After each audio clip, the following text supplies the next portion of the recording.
ജീവനത്തിന് മാർഗമില്ലാത്ത ഭാര്യയ്ക്ക് തന്റെ വരുമാനത്തിന്റെ 25% വരെ ജീവനാംശമായി നൽകാൻ ഭർത്താവിന് ബാധ്യതയുണ്ടെന്ന് അലഹബാദ് ഹൈക്കോടതി.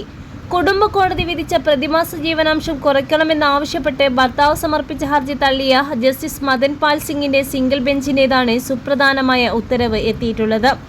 സ്വയം സംരക്ഷിക്കാൻ ശേഷിയില്ലാത്ത ഭാര്യയുടെ ആവശ്യങ്ങൾ നിറവേറ്റുക എന്നത് ഭർത്താവിന്റെ പവിത്രവും നിയമപരവുമായ കടമയാണെന്ന് ഹർജിക്കാരനായ ഷാജഹാൻപൂർ സ്വദേശിയായ സുരേഷ് ചന്ദ്രനെ കോടതി ഓർമ്മിപ്പിച്ചു.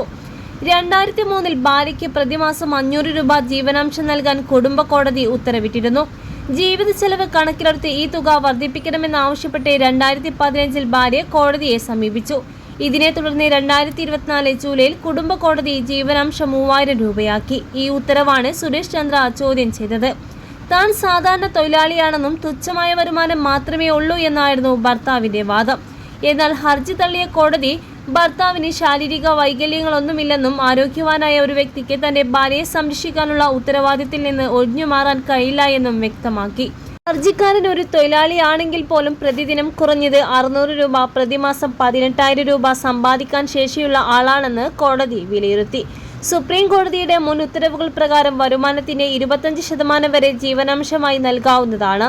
നിലവിലെ സാഹചര്യത്തിൽ 3000 രൂപ എന്നത് വലിയ തുകയല്ലെന്നും ജസ്റ്റിസ് മദൻ പാൽ സിംഗ് നിരീക്ഷിച്ചു. ഭാര്യയ്ക്ക് മറ്റു വരുമാന മാർഗങ്ങളൊന്നുമില്ലാത്ത സ്ഥിതിക്ക് ഭർത്താവ് ഈ തുക നൽകണമെന്നും കോടതി ഉത്തരവിട്ടു.